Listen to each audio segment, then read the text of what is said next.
Nosso Senhor deseja que tenhamos consciência a respeito do nosso chamado no reino de Deus.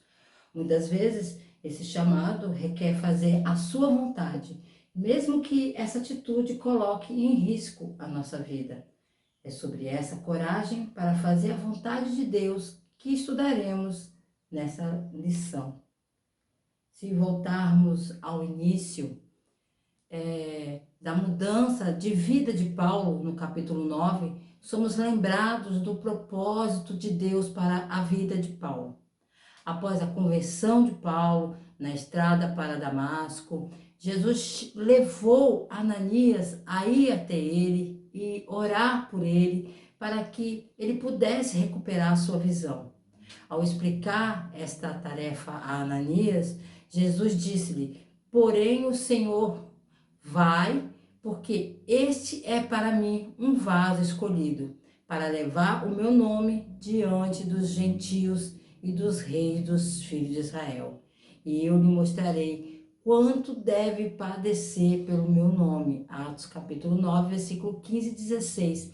Sem dúvidas, Ananias explicou isso a Paulo e o vemos focado em realizar essa missão pelo resto de sua vida.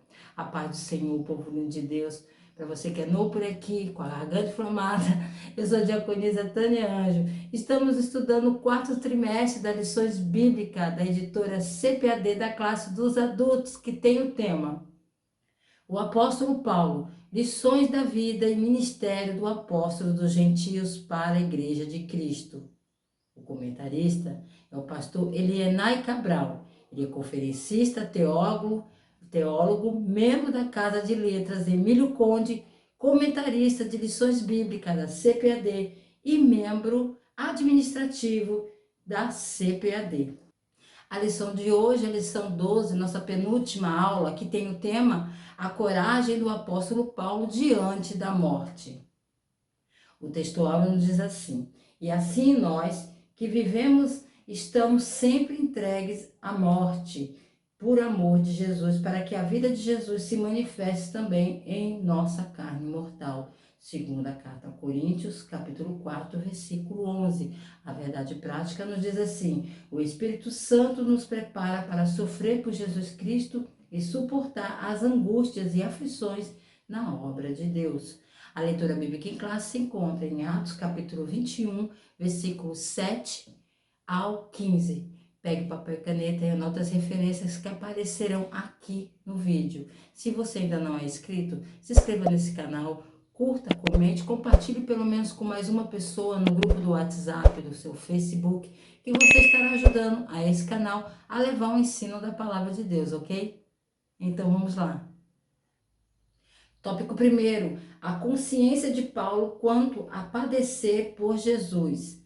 A insistência de Paulo em ir a Jerusalém. Nas primeiras lições desse estudo, vimos que, por meio da resposta divina a Ananias, nosso Senhor disse que Paulo haveria de padecer pelo seu nome. Esse tempo havia chegado para o apóstolo, haja vista o seu desejo de ir a Jerusalém, mesmo após ouvir o profeta Ágabo. Disse-lhe que os judeus o entregariam nas mãos dos gentios. Entretanto, por meio do Espírito Santo, Paulo discerniu que era a vontade de Deus que ele enfrentasse prisões e açoites pelo nome de Jesus, conforme ele mesmo reconhece. Mas em nada tenho a minha vida por preciosa, contanto que cumpra com alegria a minha carreira. O profeta Ágabo, porém, não tinha caráter decisivo, mas deixava o apóstolo com a consciência livre para ir ou não a Jerusalém. Ele sabia que seu sofrimento era inevitável, primeiramente em Cesareia, depois em Jerusalém. É preciso que todo obreiro tenha pleno discernimento da circunstância por fazer a vontade de Deus. Vemos que havia pelo menos 4 pessoas em Cesareia que era conhecida por serem profetas. Para serem mais preciso, as profetisas, né?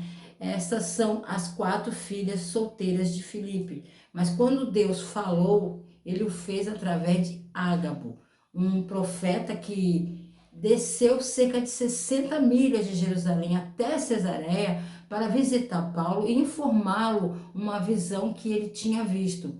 Ágabo foi outro membro da igreja que recebeu o dom de profecia e veio a dar um aviso a Paulo.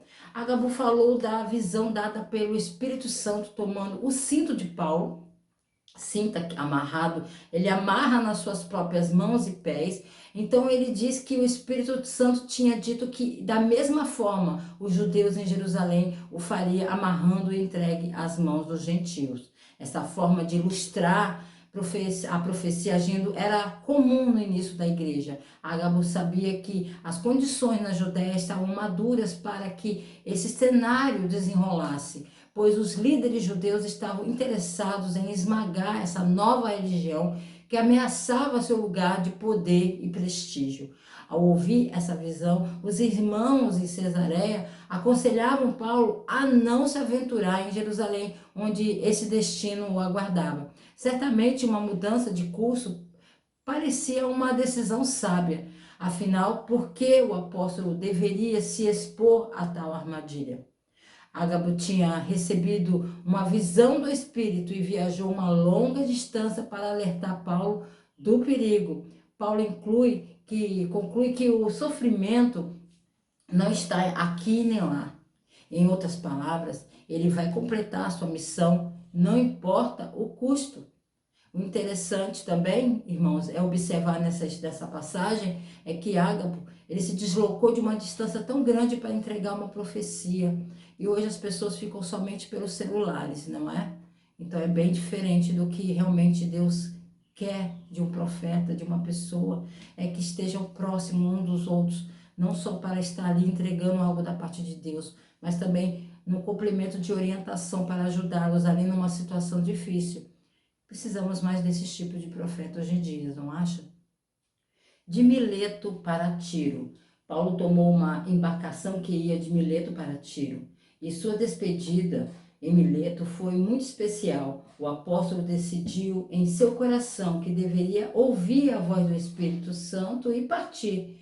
Nada mais o prenderia, nem mesmo os filhos da fé que ele fizera para Cristo. Em Tiro, Paulo se encontrou com os discípulos da cidade. Foi ali que lhe acolheram a não ir, né? Lhe aconselharam, desculpa, a não ir a Jerusalém, pois enfrentaria muitas ameaças. Esses irmãos oraram de joelhos na praia pelo e com o apóstolo. Nesse lugar havia o bálsamo espiritual misturado à tristeza da despedida. Precisamos disso. Esse episódio mostra o quanto devemos cuidar um dos outros, principalmente quando nos encontramos numa missão espiritual. Paulo ele sabia, né, que seu tempo na terra era curto. E o Espírito Santo lhe disse que enfrentaria a prisão e as dificuldades nessa jornada. Sua própria morte foi profetizada. Mas ainda assim, ele é fiel e vira o seu rosto para o final da sua jornada, pressionando para terminar a corrida e completar a tarefa que o Senhor Jesus lhe tinha dado. Paulo chama seus amigos, os anciãos da igreja de Éfeso, para se encontrarem com ele lá na costa. Eles se reúnem ao seu redor e, como eles percebem que esta será a última vez que eles vão vê-lo na terra, suas lágrimas começam a fluir. Eles compartilham lembranças de sua vida juntos. Eles falam sobre o sucesso da igreja e a esperança de Paulo para o seu futuro. Ele os encoraja, eles lhe dá coragem para continuar em meio às adversidades. E então eles oram com ele, como ele embarca em seu navio para a sua última viagem a Jerusalém. E eles dizem adeus ao seu amigo e seu irmão em Cristo. Quando observamos o versículo 4 do capítulo 21 de Atos, porque soa como se o Espírito Santo não quisesse que Paulo fosse para Jerusalém. Tendo procurado os discípulos, ficamos lá por 7 dias e através do Espírito eles estavam dizendo a Paulo para não ir para Jerusalém. O que realmente está acontecendo aqui é que os líderes da igreja ouviram corretamente do Espírito Santo que o perigo do espancamento, prisão, aguardava Paulo em Jerusalém. Eles tinham essa parte certa, mas a conclusão deles para essa palavra de aviso foi errada. Eles pensavam muito como os discípulos de Jesus pensavam, que porque o sofrimento aguardava Paulo em Jerusalém, isso significava que ele não deveria ir. A interpretação da profecia que é a questão, porque Paulo disse que ele deveria ir. Agabo era um profeta inconfiável? Sim, muito, ele era confiável. Muito pelo contrário, embora nesse final da idade seríamos céticos sobre alguém que afirma ser um profeta no estágio embrionário da igreja primitiva, membros da igreja receberam os dons espirituais, sim. Observe que tanto Paulo quanto a igreja receberam as mesmas palavras, ouviram a mesma coisa do Espírito Santo, a mesma profecia. Ou seja, que o sofrimento aguardava Paulo em Jerusalém. Mas devemos ver a diferença na interpretação dessas palavras. Passando por Cesareia. Nessa cidade, o apóstolo aproveitou a ocasião para fortalecer a fé dos cristãos da Cesareia. Ali, Paulo encontrou um dos diáconos eleitos em Jerusalém, que se tornava um evangelista inflamado pelo Espírito. Filipe, né, irmãos? Ele recebeu e hospedou o apóstolo em seus companheiros em sua própria casa. Segundo a narrativa de Lucas, Filipe era homem espiritual e suas 4 filhas donzelas eram profetisas. Nessa permanência de 8 dias em Cesareia, Paulo não se organizou para ficar mais tempo e resolveu seguir pela estrada até Jerusalém. É muito significativo quando o nosso coração, inflamado pela convicção do Espírito Santo, persevera em cumprir a missão outorgada por ele. No capítulo 21, Lucas nos conta como sua chegada a Jerusalém aconteceu. Paulo e Lucas navegaram mais de 400 milhas através de Cos, Rode, Pátara, Fenícia e finalmente chegaram a Cesareia, parando ao longo do caminho para passar tempo e orar com as igrejas locais. Se Paulo tivesse obedecido ao Espírito Santo em Tiro, Lucas, sem dúvida, teria simplesmente gravado aqui o que ele escreveu uma vez sobre outra ocasião na vida de Paulo. Ele teria dito: tentamos ir até Jerusalém, mas fomos proibidos pelo Espírito Santo. Assim como ele registrou que o apóstolo tentou entrar na Ásia e na Bitínia, mas foi proibido pelo Espírito Santo. Mas agora, uma cena bastante dolorosa se seguiu na Cesareia. Eles entraram na casa de Filipe, o evangelista, que já conhecemos, né, em Atos, o homem que levou o eunuco etíope a Cristo. Lucas diz no versículo 12 que quando os irmãos, colaboradores de Paulo, ouviram essa profecia, eles se juntaram ao povo de Cesareia e imploraram para Paulo não ir. Diferente, né? A Jerusalém. Mas Paulo, de acordo com o versículo 14, não seria dissuadido, né, a caminhar, a ir seguir. Quando chegaram a Jerusalém, foram recebidos calorosamente pelos cristãos de lá. O apóstolo Paulo tinha plena consciência acerca da inevitabilidade de padecer por Cristo. Tópico 2. A coragem para enfrentar as ameaças de morte. A coragem do apóstolo pela voz do Espírito.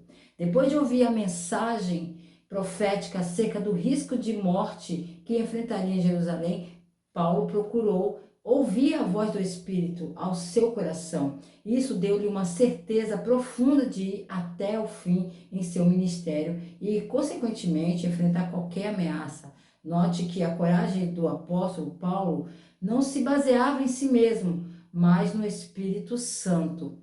Por isso, serenamente o apóstolo exortou os irmãos em Cesareia para que não impedissem de ir a Jerusalém. Finalmente, aqueles irmãos entenderam que nada o deteria e disseram: faça-se a vontade do Senhor. Precisamos aprender a ter a serenidade do Espírito Santo em todas as nossas decisões. Verdade. Todos nós precisamos de coragem em nossas vidas. E ninguém menos que o apóstolo Paulo precisava de um chamado à coragem. Paulo não tinha medo da morte ou mesmo das dificuldades. A única coisa que Paulo parecia temer era a desaprovação de Deus.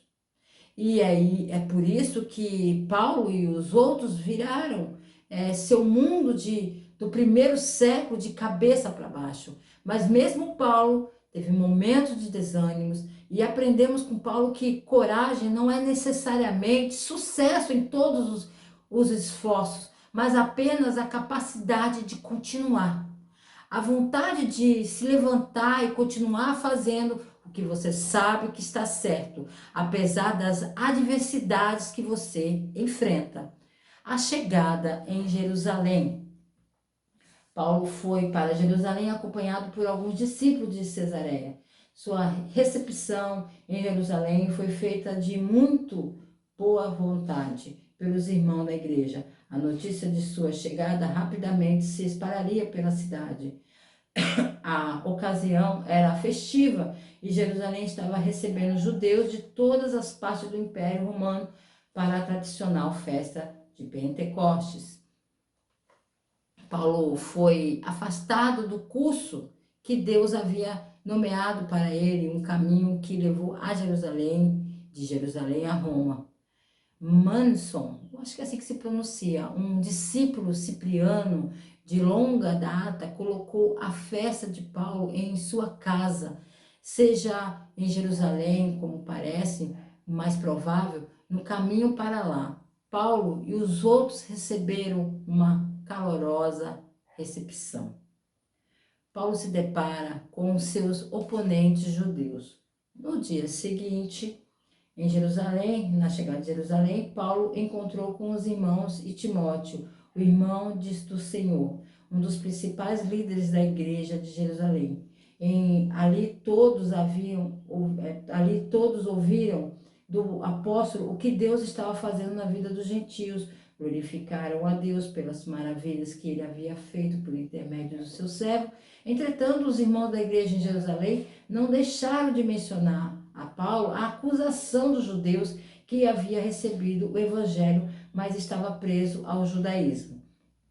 Esses judeus queriam um cristianismo judaizante, com costumes e ritos tais como a circuncisão, a guarda dos sábados, entre outros. Paulo, porém, era o antítese disso tudo.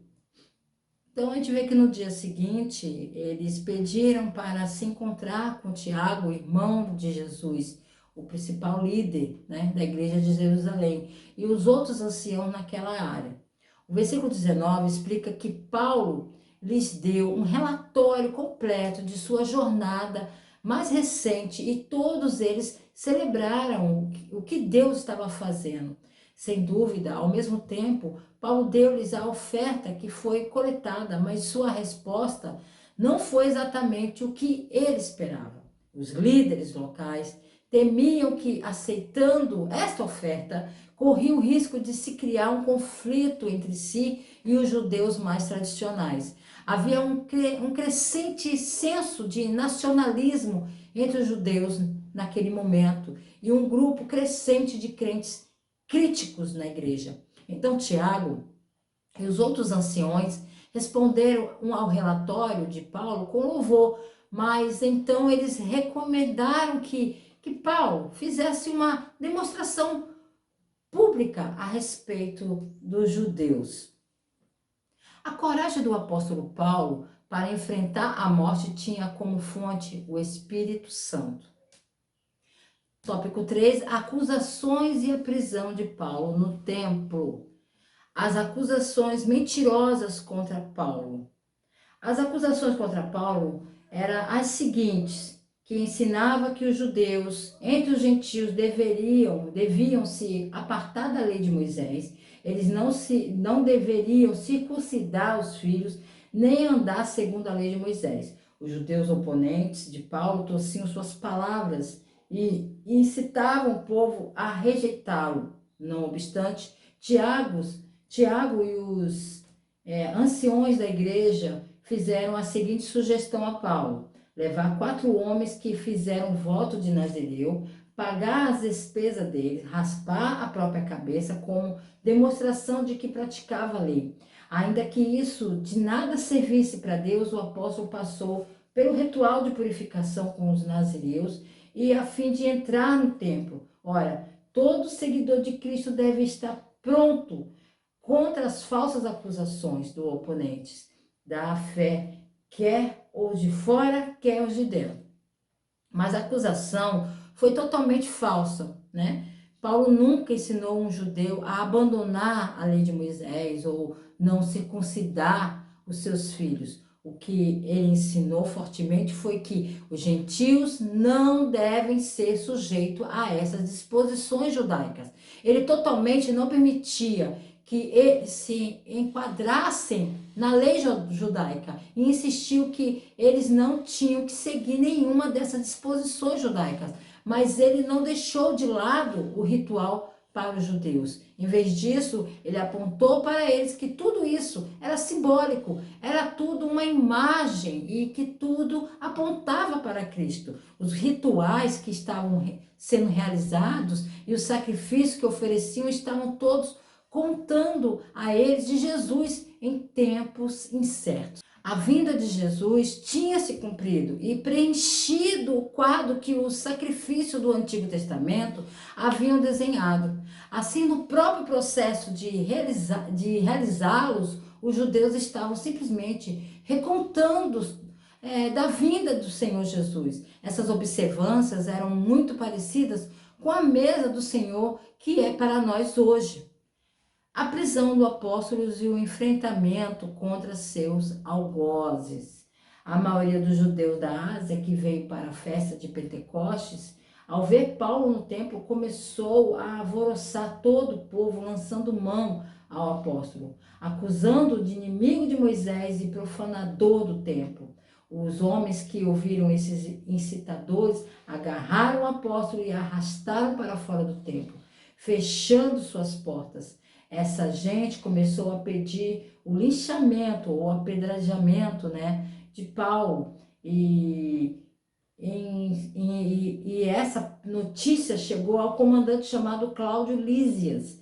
Este investigou o problema, prendeu e o algemou o apóstolo, levando-o ao quartel-general que ficava na Torre Antônia, onde eram colocados seus presos. Não nos esqueçamos dos milhares de cristãos que têm sua liberdade cerrada, né, por causa da sua fé em Cristo. Depois de chegar à cidade, ele vai ao templo e com 4 judeus convertidos, judeus da Ásia, assumindo que lhe trouxe os gentios para uma área do templo onde eles não eram permitidos, causaram um motim. Acompanhe comigo Atos capítulo 21, versículo 22 e 26, que diz assim: Que faremos, pois? Em todo caso, é necessário que a multidão se ajunte, porque terão ouvido que já és vindo. Faze, pois, isto que te dizemos. Temos 4 homens que fizeram votos. Toma-te contigo e santifica-te com eles. E faze por eles os gastos para que raspem a cabeça, e todos ficarão sabendo que nada há daquilo de que foram informados acerca de ti, mas que também tu mesmo andas guardando a lei. Todavia, quanto aos que creem dos gentios, já nos havemos escrito e achado por bem que nada disto observem, mas que só se guardem do que se sacrifica aos ídolos, e do sangue, e do sufocado, e da fornicação. Então Paulo, tomando consigo aqueles homens, entrou no dia seguinte no templo, já santificado com eles, anunciando serem já cumpridos os dias da purificação, e ficou ali até se oferecer por cada um deles a oferta.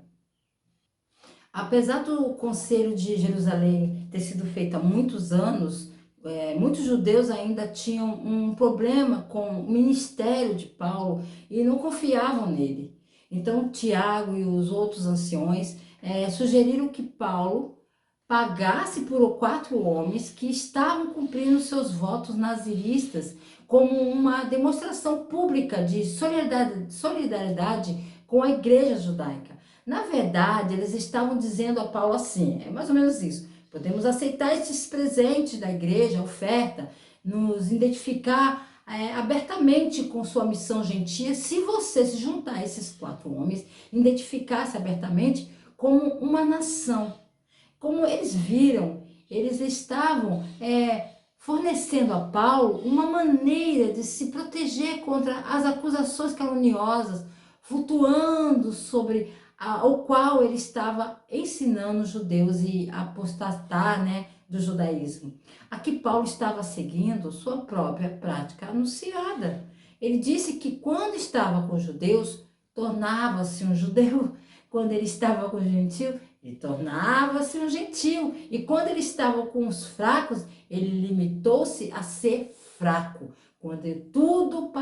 Ele se fez de tudo para que ele pudesse alcançar em seu nível, através do meio e cultura, e que eles estavam acostumados. Ele fazia isso para ganhar almas. Ele estava simplesmente declarando novamente a liberdade que tinha em Cristo. Ele era livre, livre para viver como um gentio, entre os gentios, livre para viver com os judeus, entre os judeus, livre da lei, mas livre também para manter a lei se houvesse certas vantagens a serem obtidas. Por isso, fazia. Então, ele adota essa prática judaica e não há absolutamente nada de errado nisso. Ele está disposto a se tornar judeu juntamente com eles, a fim de que ele possa esclarecer um mal-entendido que teve uma base totalmente falsa.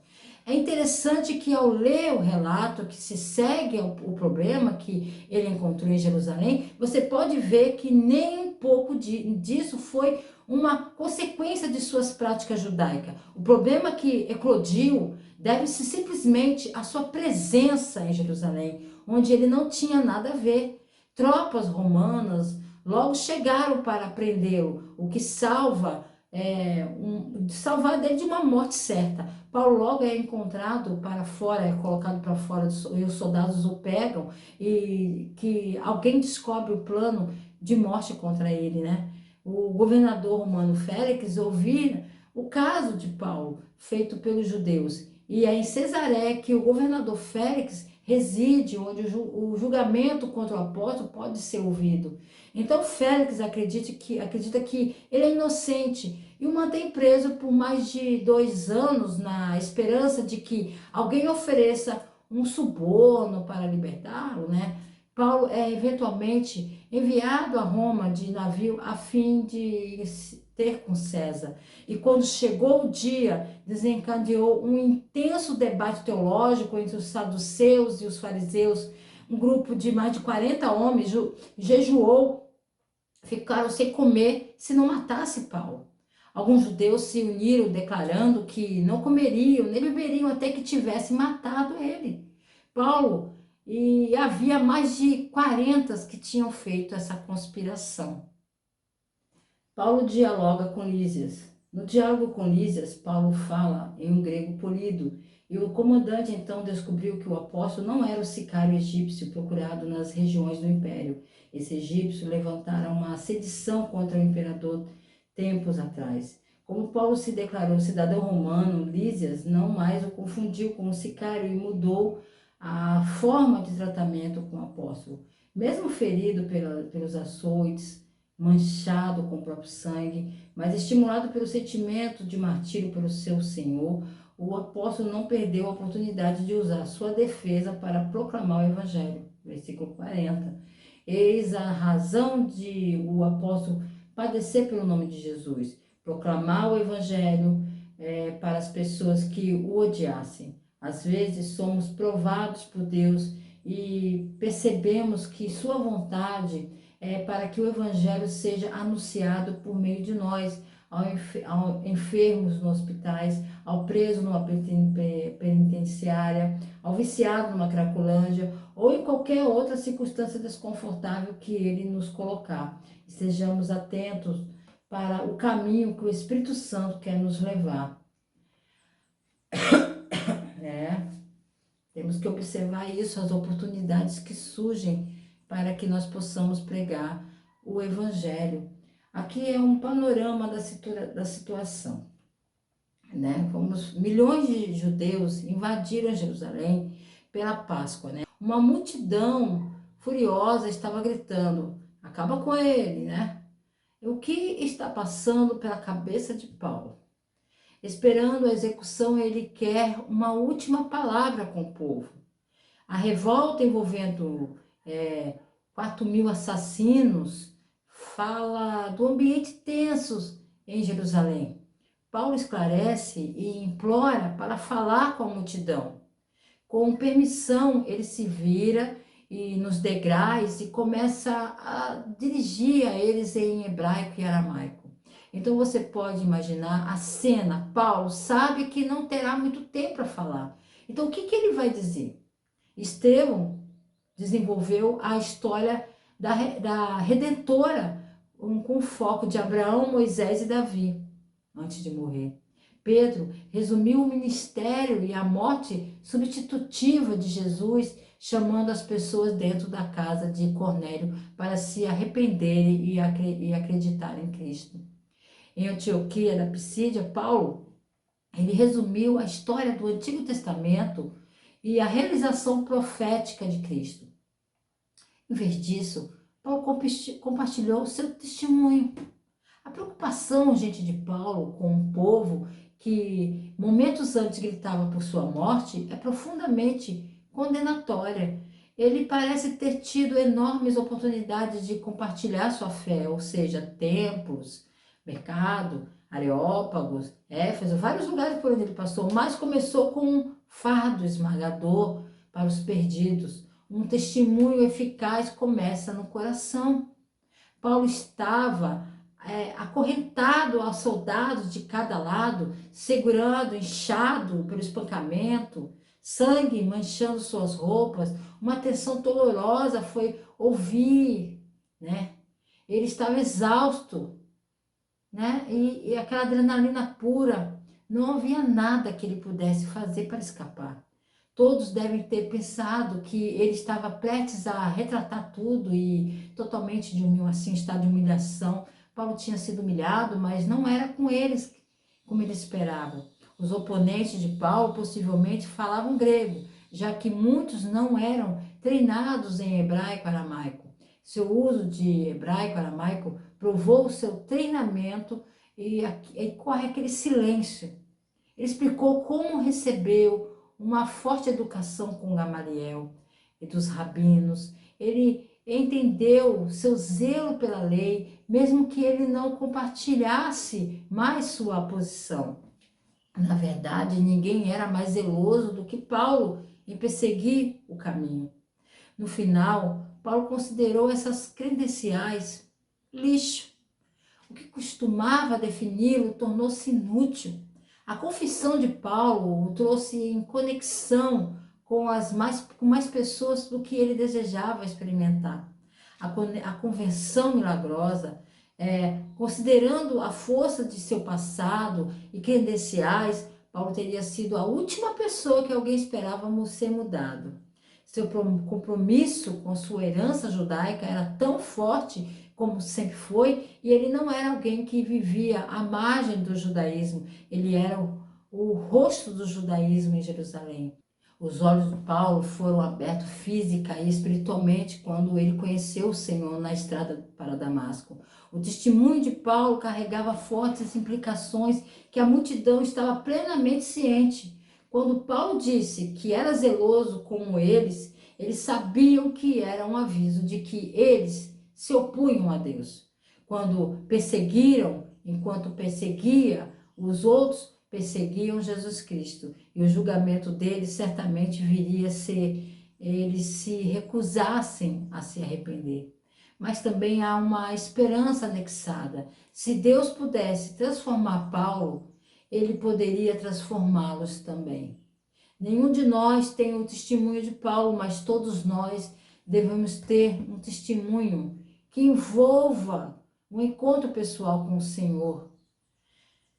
O ministério de Paulo aos gentios não se deve à sua rejeição aos judeus, mas ao comando de Deus. Porque Paulo escolheu compartilhar seu testemunho naquele último momento, porque isso era parte do que ele foi chamado para fazer. A experiência de sua vida seria um exemplo de poder salvador de Deus. Eu acredito que quando ele olhou para os rostos de toda a multidão, né, foi como olhar para um espelho.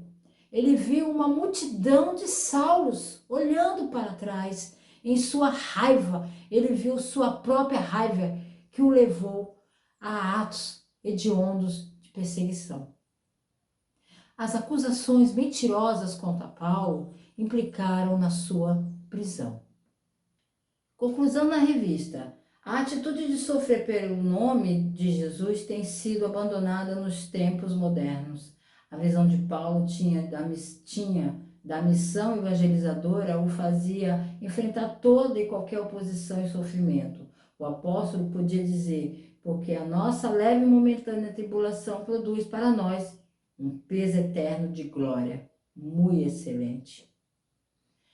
Consideremos o senso de determinação de Paulo, sua compreensão de seu propósito na terra e sua compreensão da gravidade, da unidade do corpo de Cristo, porque Paulo entendia seu propósito, ele estava focado e determinado a viver com determinação. Nada poderia dissuadi-lo e fazê-lo perder o coração, porque este mundo não era sua casa e conforto, não era seu objetivo.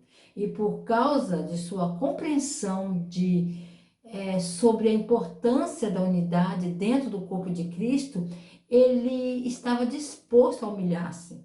Vamos observar que sua língua e até mesmo fazer sacrifício financeiro a fim de manter a unidade, porque ele se importava mais com o reino de Deus do que sua própria reputação ou orgulho. O reino de Deus é mais importante do que nossos pequenos desentendimentos, nossos orgulhos, que possamos liderar o caminho para mostrar amor, graça e respeito para que possamos trazer glória a Deus e salvação aos perdidos. Se Jesus não voltar, eu estaria aqui de volta e essa gripe ir embora. A mais um EBD, a paz do Senhor a todos.